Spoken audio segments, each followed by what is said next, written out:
Okay, in this video, I'd like to show you kind of the final level of detailing you get into on Revit drawings. And I'm using the example on the house we've been working on, the trim board between the upper and the lower siding. So what I've done is I've blown out a detail of that, and this is what it looks like coming out of Revit. You can see the bevel siding coming down below. You can see the regular siding above it, and then our trim board.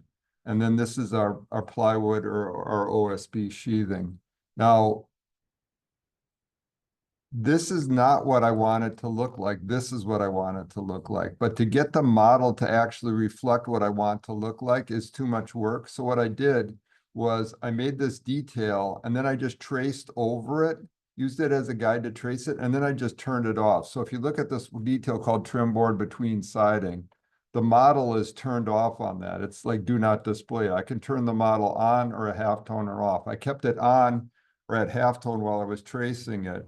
Now, if you look at what I did here, I wanted to show that the house wrap ran through, but in the reality, house wrap has no thickness to it, so you can't actually see where it's going. So back in the day when we were doing pencil or CAD drafting, we would actually draw it like not to scale.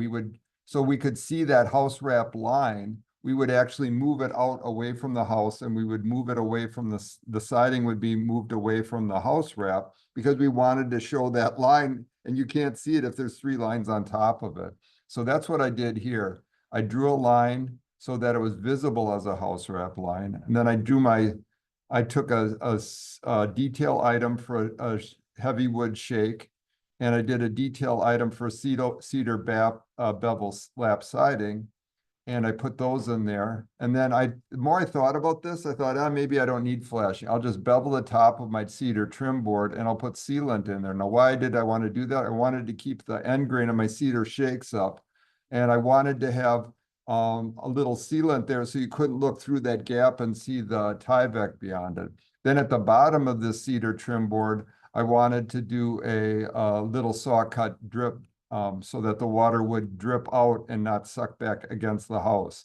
And then I've got a cedar level cedar bevel lap siding repeating detail going underneath that. So you can see to get the Revit 3D model to reflect what I actually want to show on that would have been a nightmare. So this is what most firms do. They just, once they get to a fine enough level of detail, they just turn the model off and trace over it. The other thing is, a lot of times the Revit default materials isn't what you wanted. Like the plywood's got this very busy hatch, and it's very hard to tell where the start and the stop of the actual plywood is, or the OSB. So I just went ahead and did a light gray fill there. So it's very obvious, like my purpose of my drawing is to focus on what's going on the outside of the house wrap, not on the plywood with a bunch of lines on it. So this is when I've talked to most firms, this is what they mostly do. They at a fine enough detail level, they pull out the detail, trace over it. So it's basically like going back to AutoCAD drafting, except you're using Revit to just draft with lines and detail elements.